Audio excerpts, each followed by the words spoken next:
अंड्यांमध्ये उच्च दर्जाचं प्रोटीन तर असतंच, शिवाय अंड्यांना मल्टीव्हिटॅमिन्सचा स्रोतही मानलं गेलं आहे. अंड्यांचा पिवळा आणि पांढरा असे दोन्ही भाग तितकेच महत्वाचे आहेत. म्हणून रोज एकतरी अंड खाणं आपल्या आरोग्याच्या दृष्टीनं खूपच फायदेशीर आहे. परंतु रोज रोज अंड्यांचे त्याच प्रकारचे पदार्थ खाऊनही कंटाळा येतो.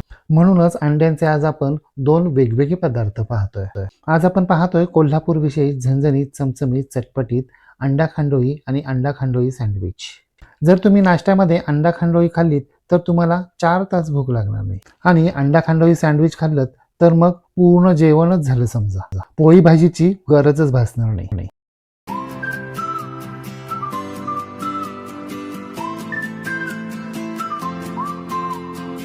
कोल्हापुरी पद्धतीची अंड्याची खांडोळी आणि अंड्याचं खांडोळी सँडविच यापैकी प्रथम आपण अंड्याची खांडोळी कशी करायची ते पाहूया. एका अंडा खांडोळीला 2 अंडी आणि एका अंडा खांडोळी सँडविचला 2 अंडी, अशी आपल्याला 4 अंडी लागणार आहेत. तुम्हाला किती अंडा खांडोळी आणि अंडा खांडोळी सँडविच करायचे त्याप्रमाणे तुम्हाला अंड्यांचं प्रमाण घ्यायचं आहे. शिवाय 3 मोठ्या आकाराचे ब्रेड स्लाइस सुद्धा लागणार. मी इथे ब्राऊन रंगाचे गव्हाचे ब्रेड स्लाइस घेतलेत. तुम्ही मैद्याचेही प्लेनही वापरू शकता. व्हेज मेयोनीज आणि टोमॅटो केचप किंवा टोमॅटो सॉसही लागणार. अंडा खांडोळीसाठी तर आपल्याला काही भाज्या लागणार नाहीयेत, परंतु अंडा खांडोळी सँडविचसाठी आपल्याला काही भाज्या लागणार आहेत. त्या अशा: बारीक चिरून घेतलेली अर्धी सिमला मिरची म्हणजे ढोबळी मिरची, बारीक चिरून घेतलेली अर्धी काकडी, बारीक चिरून घेतलेलं अर्ध लाल बुंद टोमॅटो, मूठभर स्वीटकॉर्न आपल्याला 5 मिनिटं पाण्यामध्ये उकळून घ्यायचे. 2 कांद्यांचे गोल कापही लागणार आहेत आणि बारीक चिरलेली हिरवीगार फ्रेश कोथिंबीर सुद्धा घ्यायची आहे. आता आपण प्रत्यक्ष अंडा खांडोळी तयार करायला घेऊया. त्यासाठी आपल्याला गॅसवर एक पॅन किंवा तवा गरम करण्यासाठी ठेवायचा आहे, आणि पॅन किंवा तवा गरम झाला की याला आपल्याला बटर लावून घ्यायचं आहे. गॅसची फ्लेम बारीकच ठेवायची. एक अंड फोडायचं आहे, तव्यावर घालायचं आहे. दुसरं अंड फोडायचं आहे, ते सुद्धा तव्यावर घालायचं आहे. दोन्ही अंडी तव्यावर फोडून झाल्यानंतर काटा चमच्याच्या साहाय्यानं या अंड्यांचं पिवळं बलक आपल्याला अशा पद्धतीनं फोडून घ्यायचे आणि पसरवून सुद्धा घ्यायचे. शक्य तितका या अंड्याला गोल आकार द्यायचा प्रयत्न करायचा आहे. अंड फोडून पूर्णपणे पसरवून झाल्यानंतर चिमूटभर मीठ आणि आपल्या आवडीप्रमाणे कोल्हापुरी तिखट मसाला पसरवून घ्यायचा आहे. तुमच्याकडे कोल्हापुरी घरचा मसाला उपलब्ध नसेल तर तुम्ही तुमच्याकडे उपलब्ध असलेला कोणताही विकतचा कोल्हापुरी मसाला किंवा तिखट लाल मिरची पावडरचा देखील तुम्ही वापर करू शकता. आपल्या आवडीप्रमाणे बारीक चिरलेली हिरवीगार फ्रेश कोथिंबीर सुद्धा घालायची आणि लगेचच या अंड्यावर आपल्याला एक ब्रेडची स्लाइस ठेवायची. हाताच्या साहाय्यानं अशा पद्धतीनं स्लाइस थोडीशी अगदी हलक्या हातानं दाबून घ्यायची आणि ब्रेडच्या बाहेर जे अंड पसरले ना, ते पसरलेलं अंड आपल्याला या ब्रेड स्लाइसवर लपेटून घेण्याचा प्रयत्न करायचा आहे. नाही लपेटलं तरी सुद्धा चालणार आहे. आता अंड्यासहित आपल्याला ही ब्रेडची स्लाइस उलट करून घ्यायची.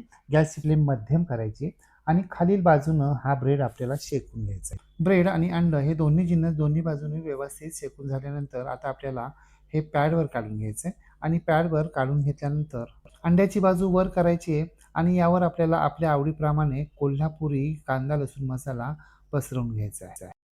आपल्या आवडीप्रमाणे कांदा, बारीक चिरलेली हिरवीगार फ्रेश कोथिंबीर सुद्धा पसरवून घ्यायची आणि यानंतर यावर आपल्याला हे अशा पद्धतीनं टोमॅटो सॉस देखील पसरवून घ्यायचा आहे.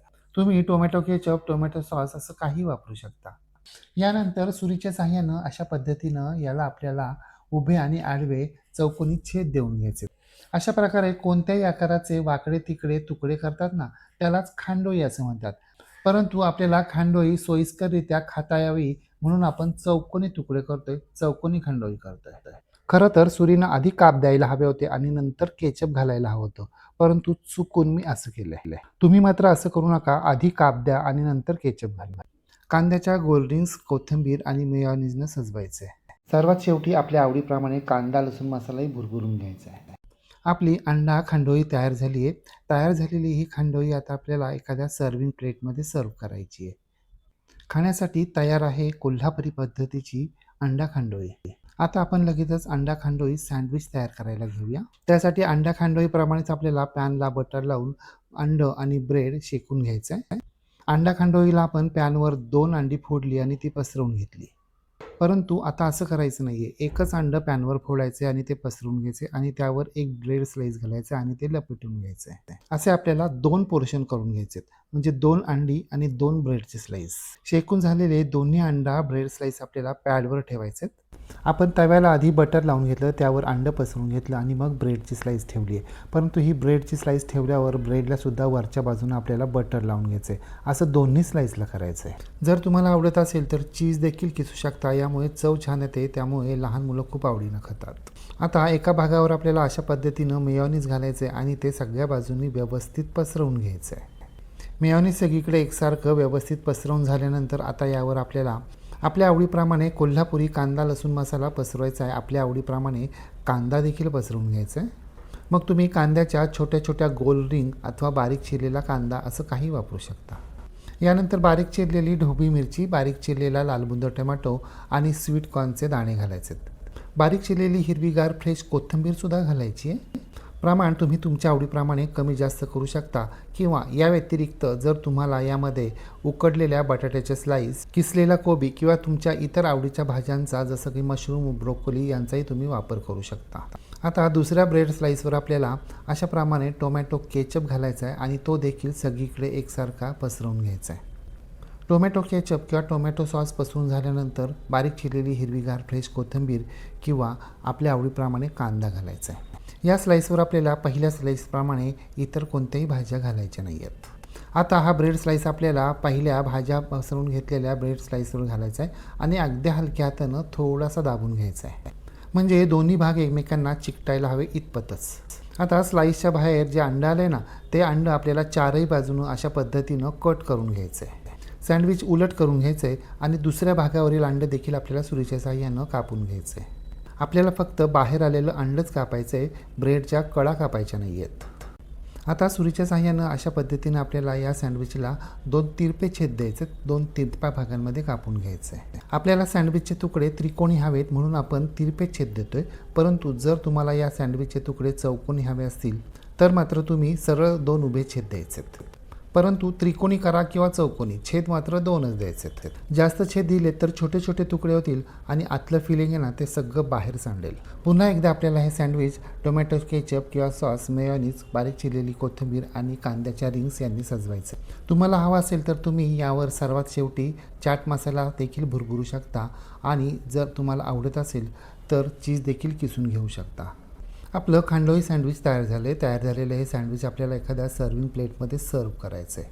पाहत आहे ना किती चटपटीत आणि रंगतदार दिसते आपलं खांडोळी सँडविच. पौष्टिक आणि स्वादिष्ट तर ते आहेच आहे.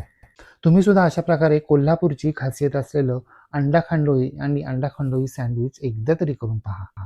यातला कोणता प्रकार तुम्हाला जास्त आवडला ते मला कमेंटमध्ये नक्की सांगा. रेसिपी आवडल्यास लाईक, शेअर, कमेंट करायला विसरू नका.